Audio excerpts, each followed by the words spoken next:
Hello guys and welcome back. Today we're going to be talking about the 2024 NHL Draft and how it's inching closer and closer and how reportedly multiple NHL GMs are looking to make major moves on draft day. It seems with the weaker draft class that 2024 is that teams are starting to get creative and potentially looking to move their picks to either trade up or down in this draft. Although we don't usually get a lot of draft trades, it seems like this year could be different.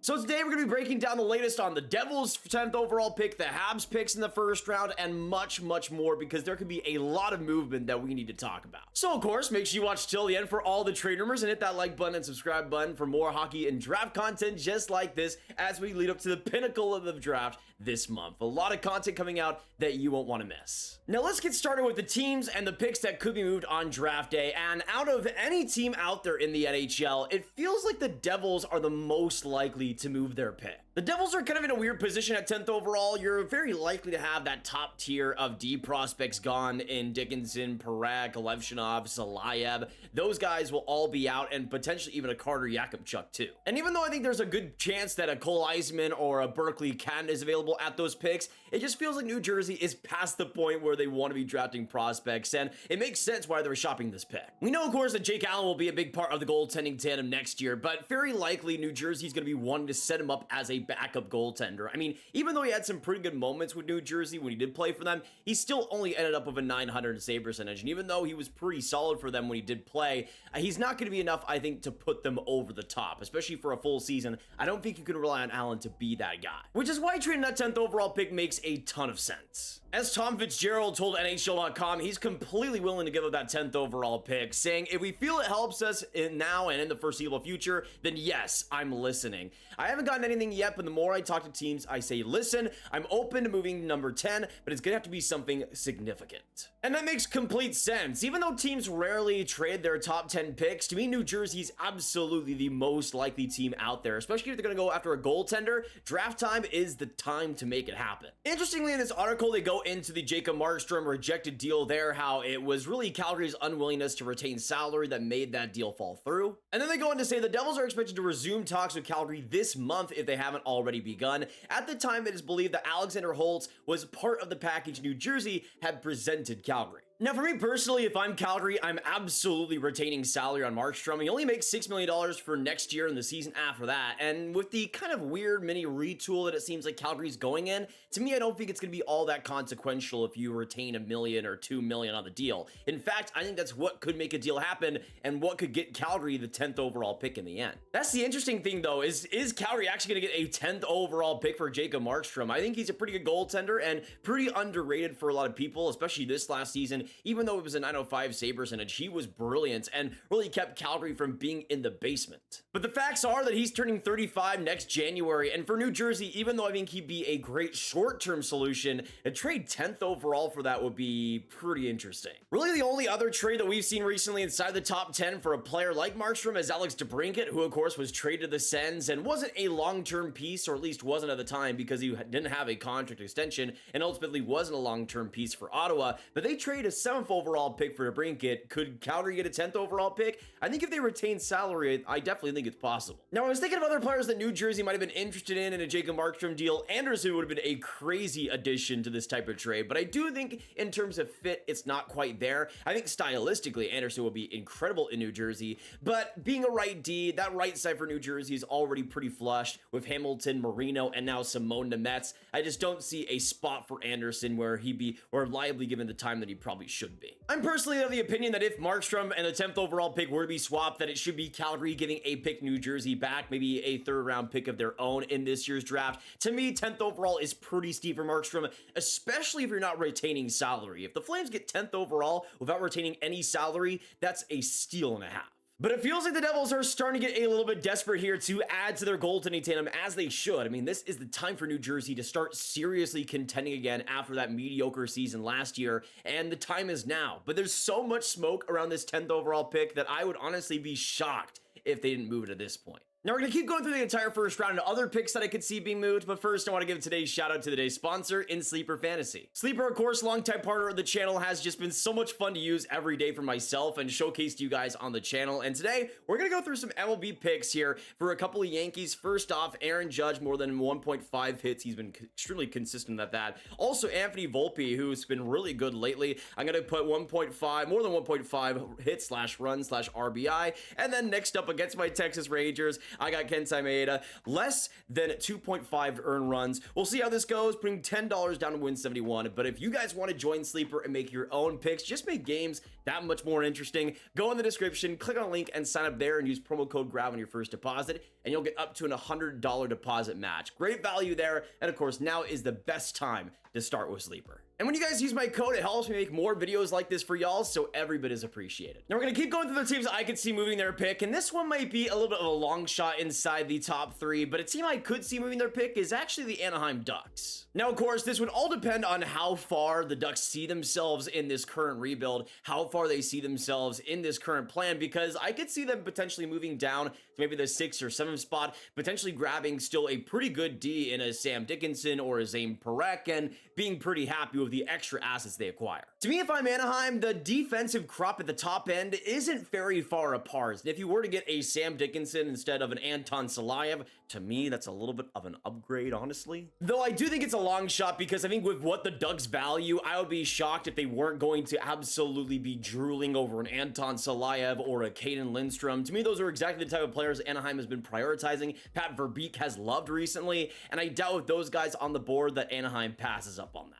That's not even talking about the possibility of Artem Levshunov being available. If he's on the board, the Ducks are sprinting to the podium. Now, the next pick I could see being traded in this first round, of course, we got to talk about the Montreal Canadiens. Honestly, though, we should just talk about the Habs first round picks in general, because even though the 5th overall pick could potentially be moved, maybe if they were to drop down in the draft, I think the most likely option that we see being dealt is that 26th overall pick they acquired from Winnipeg. To me, out of all the first round picks, besides really New Jersey's 10th overall pick, I think that 26th overall pick by Montreal might be the most likely selection to be moved. And considering how much Ken Hughes has talked about wanting to upgrade that forward group, wanting to get impact players, and potentially trading picks to make that happen, to me, 26 just makes a ton of sense. Especially now that we know that they're in on Marty Necas, to me, that pick will be as good as gone. We talked in a few videos back about how the Habs are in on Necas. They're one of the front runners, and if they were to trade for Necas, to me, the 26th overall pick would be automatically back to Carolina. There'd be a few assets on top of that too,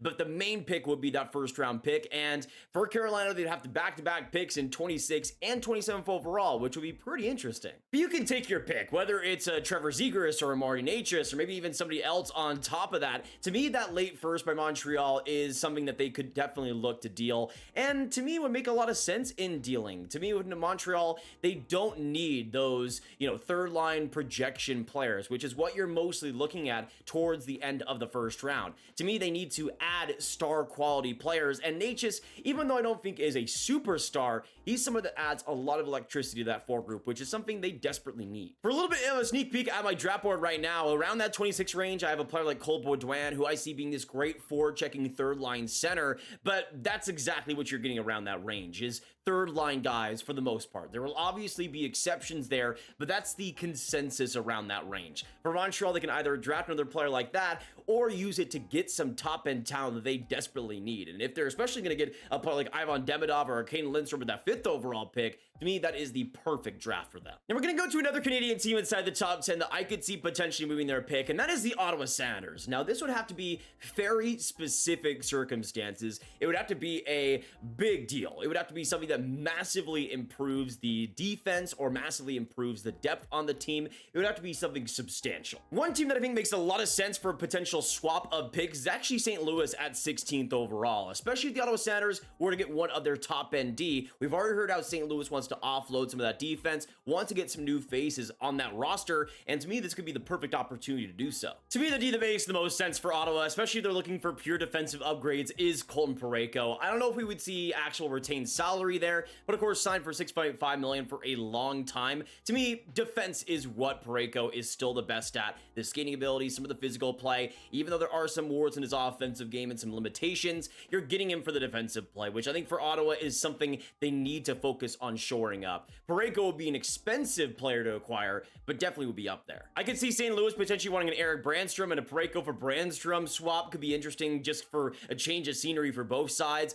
Maybe this is the opportunity where the Sens get rid of Jacob Chychrun. That could be a fascinating swap, Chychrun for Parayko. There would absolutely have to be more going back to Ottawa's way for this to even happen in the first place, but something like this could be interesting. I mean, Chychrun in St. Louis will be a fascinating fit. And hey, both of these teams want to change up their defenses. That would be the way to do it. And for the Sens, 16th overall still isn't that bad. And if you wanted to go for a punishing D, Stein Solberg to me wouldn't be all that different from an Anton Salayev in terms of value. And if you want to go for top end scoring, there'd still be some pretty good options around that range, like a Trevor Connolly if you want to go for skill and potential. To me, for the Sens, I think it could be fascinating. And even though you'd lose out on potentially a Dickinson or Parekh, I still think it could be worth it for them. Now, another team in this range that I could absolutely see moving their pick is actually the Buffalo Sabres at 11th overall. And just like Ottawa, if they were to move this pick, I think it would be for substantial upgrades on the roster now. The problem for the Sabres is that their prospect pool is so unbelievably stacked that they do not need that 11th overall pick. They do not need another fantastic pick after missing the playoffs. They need to finally get over the hump and finally become a playoff team. That should be the priority here. To me, I think there's a great opportunity to really improve that foregroup even more and kind of change it up a little bit after their struggling season last year. Travis Konecny would be an unbelievable addition, just a pest in every way that you want to have on your team. And the way he's been progressing over the past few years, 68 points in 76 games last year, 33 goals, he'd be an amazing addition there. Plus, he comes with no trade clause, so no protection there, and Buffalo wouldn't have anything holding them back from acquiring it. Pavel Buchnevich to me would be a perfect Sabre, but he has a 12-team no-trade list, and that might keep him away from Buffalo in the end. Though if they can somehow find a way to make a deal work, Buchnevich would be incredible there. I think Buffalo could still be a playoff team, even with just the progression of their younger players, and hopefully Levi will be ready for the start of next year. I'm more confident in that being the case than I was to begin last season, but I still think they could use a defensive upgrade, go for some more on the foregroup, and really solidify the things and really make themselves a true contender. To me, I don't think Buffalo should be complacent here. And with the prospect pool they have, that 11th overall pick,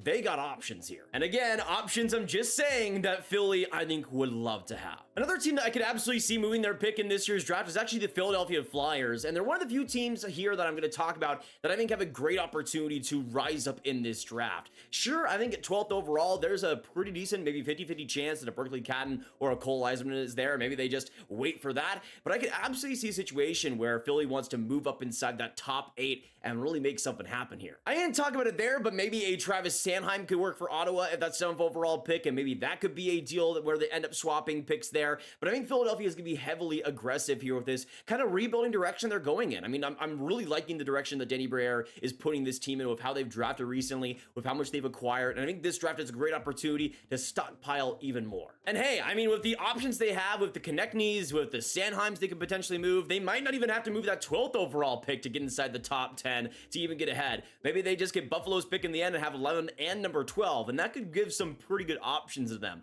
I mean, we've been talking about them potentially being fits for Eisman and Catton, but imagine if they got both. I mean, honestly, I could see these two working incredibly well off of each other, as Catton as the main transitional play driver and Yzerman as the finisher, physical presence. To me, those two on the same line would be bonkers, and that's not even counting the players they've already drafted to, like Matvei Michkov, who will be mainstays in the future. But imagine they get both of these guys, that would be a perfect draft for Philly. Another pick that I could absolutely see being moved is actually the San Jose Sharks to that 14th overall spot. There's no chance that their first overall pick ends up being traded, but 14th overall, I could see a situation here where San Jose, like Philly, moves up or moves down. I think there's the case to be made for either. If they see a D maybe dropping to the 9th or 10th overall spot, maybe they're able to make a deal work there if it's a Dickinson or a Zane Parekh or somebody they really do alike. But I could also see a situation where San Jose just moves back in the draft, acquires even more assets, and that to me would be pretty wise, especially if there are going to be D available still, like Solberg, like Juracek, like even a Carter Yakimchuk perhaps. There's options there for San Jose, and I think at this point, getting as many options as possible for the future future is necessary. I mean, they'll have Will Smith, they'll have Macklin Celebrini, but shoring up the depth for the future, I think is going to be equally as important. For the Sharks, they don't have this wealth of picks like maybe the Coyotes did a year ago. I think for San Jose, there's an opportunity here to stock the cupboard, whether it's for this year, maybe get an extra second for next year. To me, there's options here for the Sharks. And again, if they were to come away with Celebrini, maybe a Solberg, if they were to go maybe farther in the draft back to maybe 20/22, and they were to get an extra second, maybe an extra pick on top of that too, to me, that's for San Jose an absolute win. We've already seen San Jose get really creative over the past couple of years, and I'm hoping that this draft continues that. I could absolutely see the rest of the first round also having a couple of moves here and there, some teams moving up, moving down. I mean, with how balanced this entire first round is, I wouldn't be surprised if there was a lot of contenders just giving up their picks in the first place. It is true, this is not a spectacular draft by any means, and I could absolutely see a team being smart, getting rid of their first round pick, just getting maybe a late second and a player back to really solidify themselves and put themselves in a better spot towards free agency. To me, that's what a couple of smart teams should be doing and I think will be doing. The teams that I think make the most sense for that are probably the New York Islanders. We've heard a lot about them trying to be aggressive this offseason. Lou, for once, waking up, and we already saw them exchange their 18th pick with Chicago to go to 20th, and maybe that pick could be in play again. I also think Toronto, with just how much they've traded back in recent drafts too, they're a team that just likes to go down a few spots and get a couple extra picks here and there. And in Toronto's case, I can see them maybe going down maybe 27 to Carolina to make a deal work there potentially, and just getting a lot more wealth in the cupboard there. That was more maybe a Kyle Dubas thing perhaps, but maybe we see that carry over onto this draft for the Leafs. But that is going to be it for today, folks. I would love to know your thoughts down below on what you guys think is going to happen towards the draft. Do you think there's going to be no trades? Do you think there's going to be all the trades? And what do you want your team to end up doing at the draft? Which player are you looking at? Do you want to see them move up, move down? We'll know all your thoughts down below. Of course, make sure you hit that like button, hit that subscribe, and hit that notification bell. Helps the channel out a ton, and you'll get notified when more draft videos get released, which is going to be all the time as we lead up to the draft this year, so you won't want to miss a thing there. Of course, make sure you share the video with all the hockey fans you guys know online. Get the info for the draft out there, and click on this card for all the 2024 draft content. So much right there for you to binge, so grab some popcorn and get started, and I will see you in the next one. I hope you have a fantastic hockey day and a fantastic summer, and I will see you in the next one. Goodbye.